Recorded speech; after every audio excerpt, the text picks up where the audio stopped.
मैं कुछ आज कविता नहीं पढ़ना चाहता। ये नारी शक्ति इतने फोटो लगे हैं, हर फोटो के लिए एक सेंटेंस देना चाहता हूँ। वाह गजब। सारे पुरुषों की तरफ से आभार प्रदर्शन आपकी शक्तियों को जगाकर करना चाहता हूँ जी। तो सबसे पहले श्रीमती शरद मिश्रा संस्थापक हैं, थैंक यू। एक सेंटेंस है आपके लिए जी जी कि मर्द के टूटे बटन के साथ जो टूटे आत्मविश्वास को जोड़ती है, इस मंच को आज उसी स्त्री ने सजोया है। इसकी सर्जना शक्ति की गर्जना पूरे विश्व तक पहुंचे, ये हमारा आशीर्वाद है। जी जी, बहुत बहुत धन्यवाद, अनीता बहुत धन्यवाद। मैम के साथ तो मैं बहुत कुछ रहा हूँ, बहुत कुछ सीखा है। अनीता मैम, सामान्यतः ये कहा जाता है कि सफल पुरुष के पीछे एक स्त्री का हाथ होता है। उसमें हम लोग थोड़ा सुधार भी कर रहे हैं ताकि सेंटेंस थोड़ा और प्रभावी बन जाए कि सफल पुरुष के पीछे एक असफल स्त्री का हाथ होता है। तो पुरुष को अपनी सफलता को गंभीरता से लेना चाहिए और उसकी भी सोचना चाहिए। ठीक है नीरजा जी, मौसम चाहे कैसा भी हो जी, दुनिया में मौसम चाहे कैसा भी हो, अंत में भुगतना स्त्री को ही पड़ता है। अंत में भुगतना स्त्री को ही पड़ता है। थे पुरुष थोड़ा समझदार बन, उससे उसके हिस्से की भी जमीन उसको दे। अगली जो भी नाम है कृष्णा है, कृष्णा बिसेन जी। स्त्री किसी भी समाज के उन्नति का मानदंड होती है। आप लोगों ने ये जो मुहिम चालू की है, जी जी, इससे ये पता लगता है इस दुनिया में सुधार और जो अवसाद है, उदासीनता की स्त्री है, उदासीनता की जो स्थिति है, सिर्फ पुरुष ही उसे दूर नहीं करेगा, स्त्री ने भी उस चीज को अपने हाथ में ले लिया है। एक और सेंटेंस एक एक करके अब नाम नहीं लेता, सीधा बता। जी जी जी, स्त्री सिर्फ, बहुत चर्चा हुई, स्त्री सिर्फ माँ के रूप में पुरुष को गढ़ती भर ही नहीं है, उसमें सपने भी भरती है। बहुत सुंदर। एक पुरुष से स्त्री को शिकायत हमेशा रहती है कि वो कमतर है, तो पुरुष थोड़ा सजग रहे कि दोष स्त्री के की कमतर काबिलियत का नहीं है।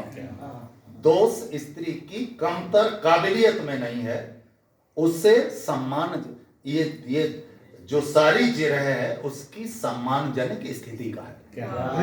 अगला, बहुत बढ़िया। स्त्री जब प्रार्थना करती है तो अपने लिए नहीं करती, स्त्री की प्रार्थना में दो घरों की खुशी का कारण करती है।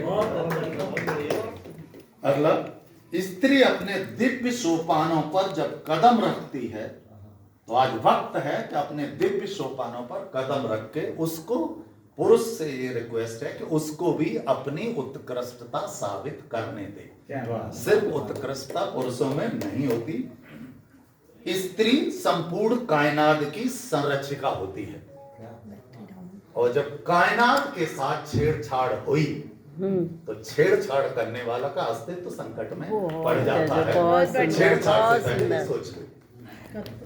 आज जिस तरह से आपने ये मुहिम चलाई है, बहुत ही सर्जना है, और जितने भी कमजोर हैं कहीं न कहीं, उन कमजोरों को ऊपर उठाने की ये ताकत है, ये ऊर्जा है, ये सृजन शक्ति है। तो आपने अपने अंदर, आज स्त्री ने अपने भीतर छिपे योद्धा को बाहर करके दिखा दिया है। आपके अंदर का योद्धा बाहर आ रहा है।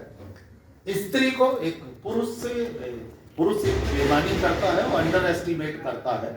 पुरुष से बहुत बड़ी भूल हुई है कि पुरुष ने स्त्री को उसकी देह से पृथक न देखकर अपनी विफलता का सबसे बड़ा परिचय दिया। बहुत सुंदर। स्त्री का मुकाबला आज और किसी से नहीं, उसकी जंग खुद से है। दो तीन सेंटेंस और, पुरुषों ने भी, अब वक्त थोड़ा चेंज हो रहा, पुरुषों ने भी स्त्री को पीछे छोड़ने की जिद छोड़ दी है। मैदान आपके लिए खाली है, आइए। बिल्कुल सही। एक और, कि जिस घर में उसके नाम की कोई तख्ती नहीं लटकती, वो ही तो पूरी उम्र लगा देती है उस घर को सजाने में। तो उसकी भी कदर की जाए। जिस तरह से कविता में नेह का दिया जलता है, जिस तरह से कविता में नेह का दिया जलता है, उसी तरह स्त्री की मुट्ठी में प्यार का समंदर पिघलता है। ये जिस तरह से कविता में नेह का दिया जलता है, उसी तरह से स्त्री की मुट्ठी में प्यार का समंदर पिघलता है। और ये किसी ने 2 लाइनें लिखी थी, किसी कवि के है, वो भी सार्थक हैं। स्त्री सिर्फ नशे ए मन को सजाने की वस्तु नहीं है। स्त्री सिर्फ नशे ए मन को सजाने की वस्तु नहीं है, बल्कि नशे ए मन को रोशन करने वाली चीज है। बहुत बढ़िया। रोशन करने वाली चीज है। पुरुषों पर एक तहमत है कि अगर पुरुषों का स्त्रियों पर कहीं आघात होता है तो नपुंसकों की कुंठा का अवसाद नारी पर ही गिरता है। तो पुरुष समझ ले उस चीज को। स्त्री में एक नए पुरुष को गढ़ने की नियामत मौजूद है। तो पुरुष जब स्त्री को सताए तो ये सोच ले, स्त्री जिसको गढ़ सकती है उसके गढ़ को ढहा भी सकती है। सही है, बहुत बढ़िया, बहुत बढ़िया, स्त्री बहुत कायनात के केंद्र में है। स्त्री कायनात के केंद्र में है। उसकी नाराजगी से पुरुष की सत्ता के सारे किले ढह जाएंगे। ये पुरुष को देखने की जरूरत है। हर बदलाव अधूरा है, उसमें हर बदलाव अधूरा है, उसमें नारी की सहभागिता बहुत जरूरी है। अंत में 2 सेंटेंस। नारी किसी की खैरात की भूखी नहीं है। नारी किसी की खैरात की भूखी नहीं है, उसको स्वयं को साबित करने के अवसर चाहिए। अंत में कि जिनके अस्तित्व नकारे जाते हैं, जिनके अस्तित्व नकारे जाते हैं, उनके अस्तित्व की आवाज ही कविता होती है। Thank you very much. बहुत सुंदर।